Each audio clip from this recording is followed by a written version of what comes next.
Che è il mio messaggio? That's a good question. Okay. Mille grazie e buon pomeriggio. I'm very glad to be here.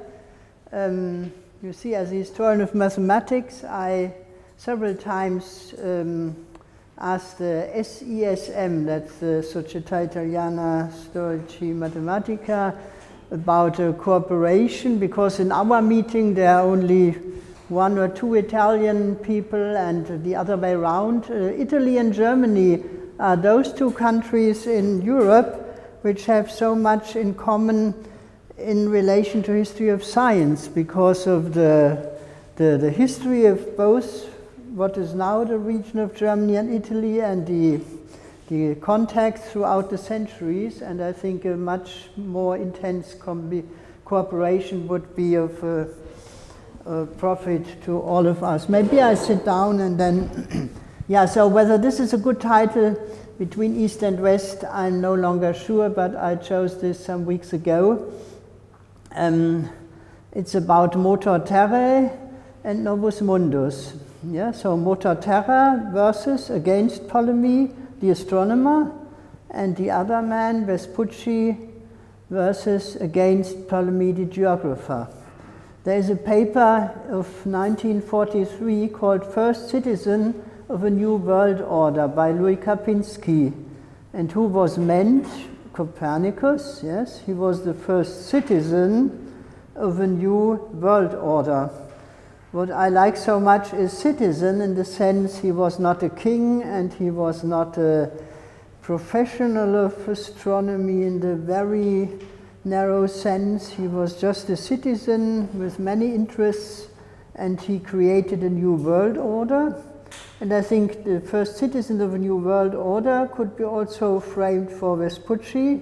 He was also a citizen, he was not an admiral and so on, and he created a new world order. Now I may check whether this works. Great, yes.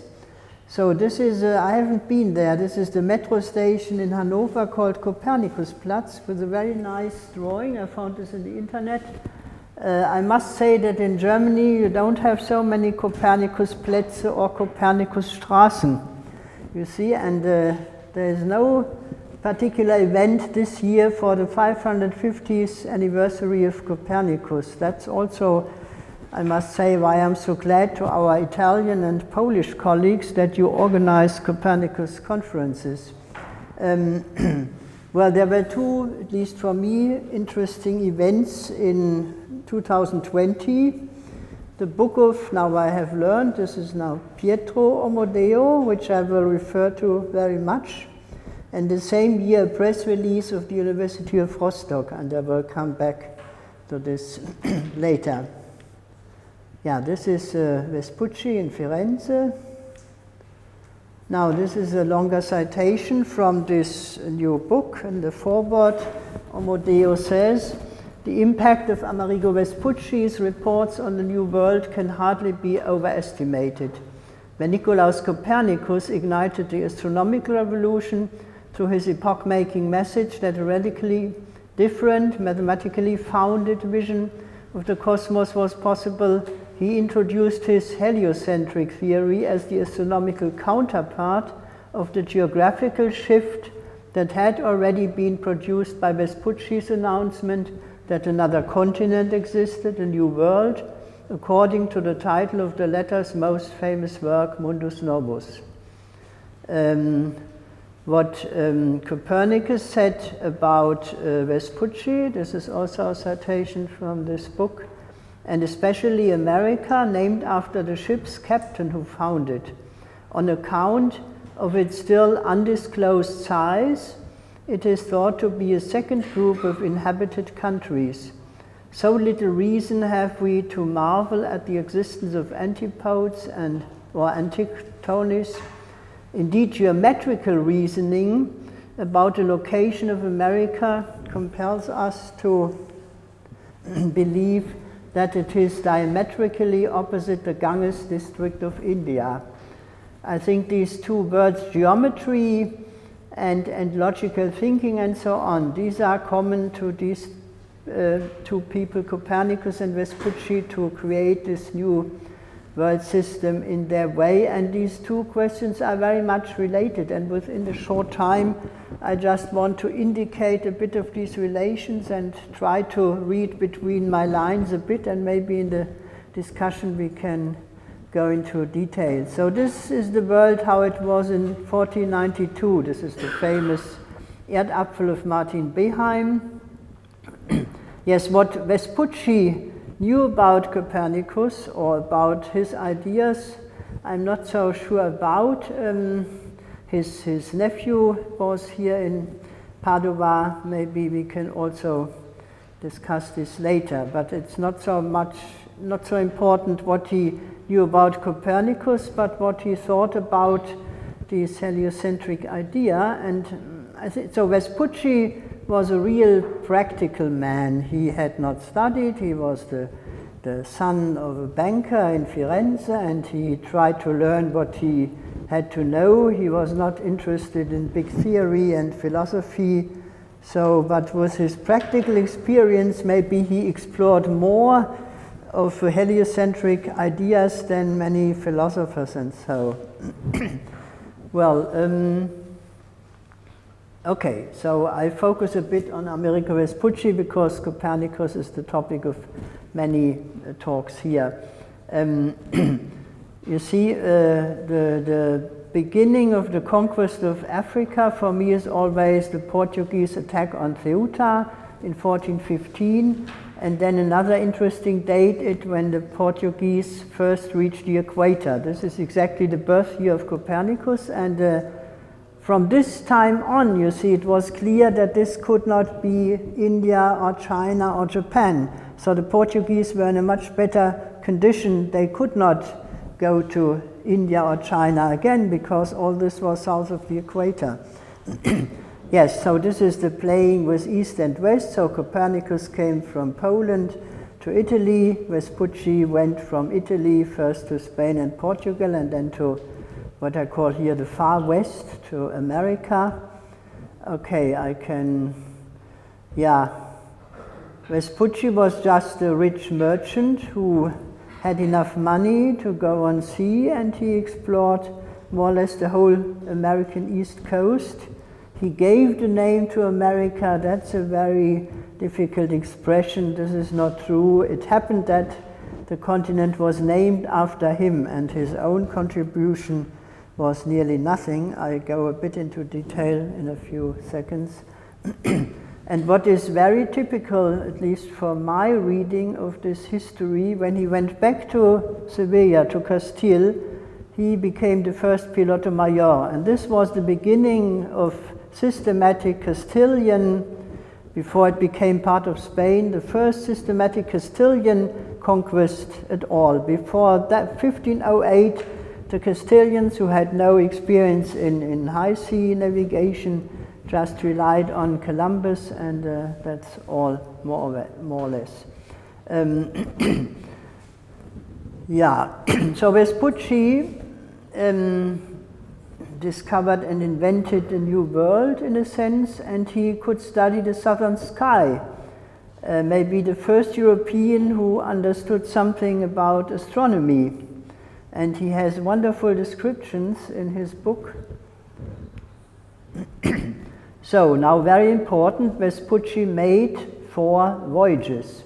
The first and the fourth one are not accepted by the majority of the scientific scholars, and I think that's for me it was the main reason why this book of Amadeo is so important, because it very much supports the idea that all 4 voyages were true, and by exploiting all the available sources, he proved it very convincingly by making a whole chronology with only a few gaps of a few weeks in some cases. And so, because it's not only this Mundus Novus in Latin, we have this lettere in Italian language to Firenze, and most people have never looked into these letters. And now, this is really unbelievable that you can misunderstand the following passage, which is very important. It's about quarks quarta pars mundi. Yeah, what does it mean? So what does Vespucci write in Novus Mundus? So they start in Lisboa, yeah, or Lisipo, and then it is 39.5 degrees north of the equator. They go to a point which is quinquaginta gradus, so 50 degrees south.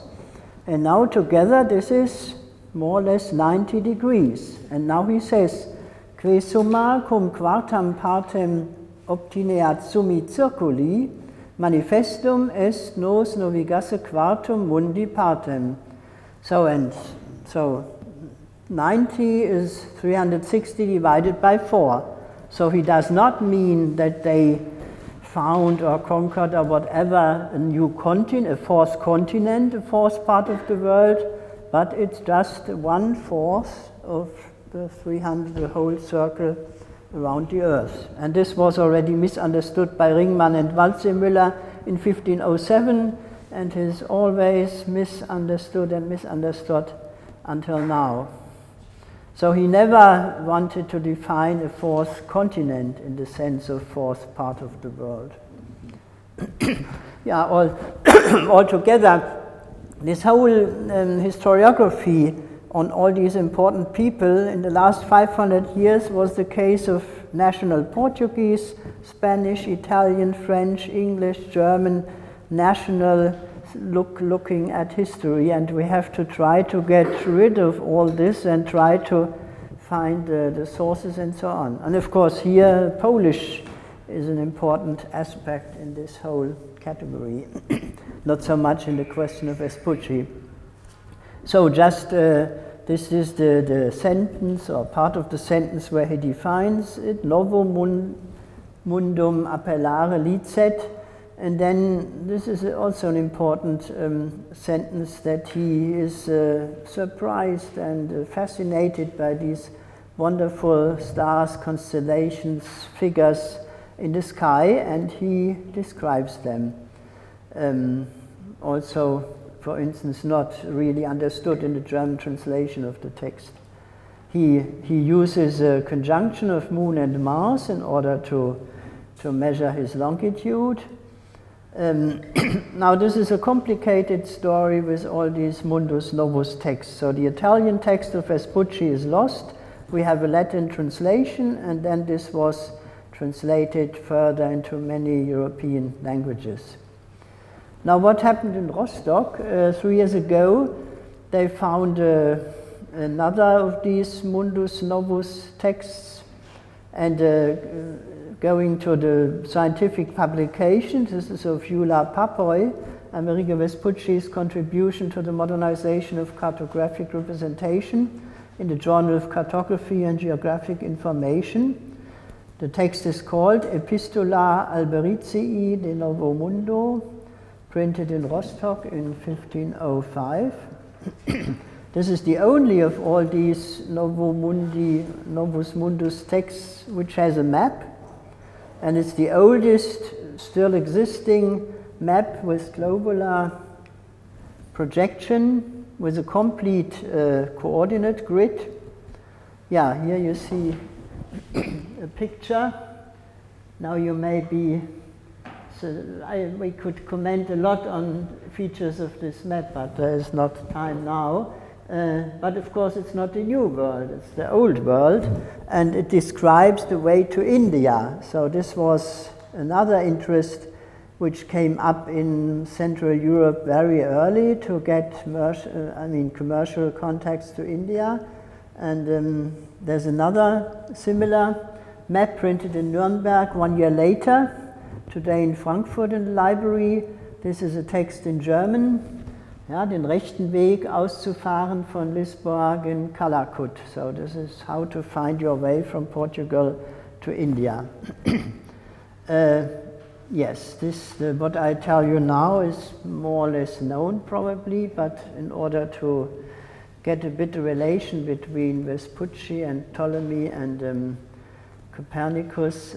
So this is part of this famous Waldseemüller map of 1507, another year later. where in the corner you have Vespucci with his part of the world, so to speak, very fragmentary.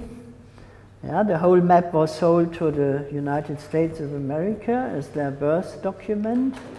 So this is the room in the library, which is where it is presented now. And in the bottom you have this big map, which consists of 12 parts. So up in these two squares you have Vespucci and Ptolemy. And this is the whole map altogether. How many minutes do I have left? Quanti minuti? 3 minutes, okay. And this is in very big, so this is the reason, so down in South America, so this is already Patagonia more or less, you have these 7 letters America, this is the first mentioning of this word somewhere, invented by Ringman and or Walzer-Miller. That's the reason why the United States of America take this as their birthday document. There are much better maps of the whole eastern coast of the United States of America, which are probably unknown in the United States, but okay, this is how sometimes history works. Let me stop with a question and 2 further references. So, you see, I don't know how many of you know about the map of Fries of 1525. This is the first European map of the Pacific Ocean, and what we all call Fireland or Tierra del Fuego is called Terra Vespucii on this map. The first time and the only time, because this map had been lost for nearly 500 years. And the other 2 references are interesting topics where I don't have time now to go into, but which I think touch the topic of my talk and this whole Copernicus connection. So one paper is called Vespucci's Triangle and the Shape of the World. So let's first go to this map here. So this is the constellation Triangulum Australe, which is also in the description of Vespucci in Mundus Novus. He has a very good description of the main stars around the South Pole and their distances from the pole. So this could be called Vespucci's Triangle, but it's not Vespucci's Triangle. Vespucci's Triangle is related, I don't have a picture now, but related to his idea of 90 degrees between Lisbon and say Patagonia. And when you see, when you stand here in Lisbon and then go to Patagonia, you have a right angle between these 2 directions, and this is maybe half of the way to the antipodes, and this is the connection between the Earth and somebody standing on the Earth and looking to his or her zenith in comparison to the person 90 degrees away. And this picture of the Vespucci's Triangle has played an important role in the years after his explanations. But this, so this is described by Stephanie Leach, and the other one is by 2 Argentinian colleagues, Marcelo Leonardo Levinas and Silvina Paula Vidal. It's called La Cosmografía de Walzer-Müller, la conceptualización de América y su relación con el copernicanismo. Okay, thank you very much. Thank you much for your... And Dovizenia, maybe, you know, in 3 weeks' time there's a big conference in Roma in the Istituto Polacco, and you don't, so I must say, just by accident, I heard about these conferences in Italy and in Poland this year. just a few weeks ago. This is nearly unknown in Germany. Nobody is interested in Copernicus. So yeah, so there are two big conferences in Italy, if I may count this one and the one in Roma, and two meetings in Poland this September. Okay.